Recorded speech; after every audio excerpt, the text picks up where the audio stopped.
Zee 24 तास एक पाऊल पुढे। मंत्रालयाला लागलेल्या आगीमुळेच अजितदादांनी राजीनाम्याचे धाडस केलंय असा सनसनाटी आरोप शिवसेनेचे कार्याध्यक्ष उद्धव ठाकरे यांनी केलाय। राष्ट्रवादी काँग्रेसने उद्धव ठाकरेंचा आरोप फेटाळून लावलाय। रिपब्लिकन पक्षाच्या वर्धापन दिनाच्या कार्यक्रमात जलसिंचनाच्या आरोपाचे फवारे उडाले।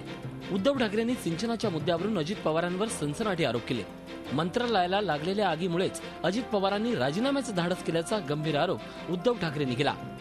पण एवढा मोठा घोटाळा झाल्यानंतर काय धाडस, काय हिंमत, करा, ज्याच्याकडनं चौकशी ती करायची ती करा, श्वेतपत्रिका काढा, याच्याकडनं करा, त्याच्याकडनं काढा।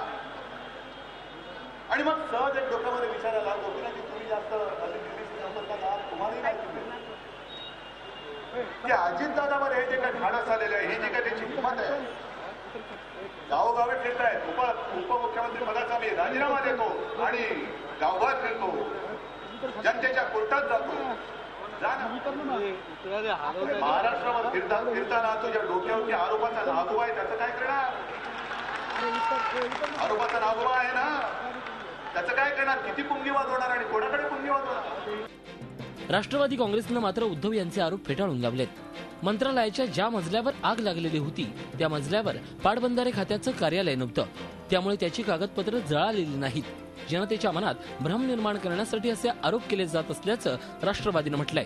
राजीनाम्यानंतर एवढ्या उशिरानं शिवसेनेला का जाग आली असा सवालही प्रदेशाध्यक्ष मधुकर पिचड यांनी केलाय। उशिरा काच बोललेत म्हणून चुकीचं कोणी काही बोलेल त्याला आम्ही उत्तर द्यायचे का?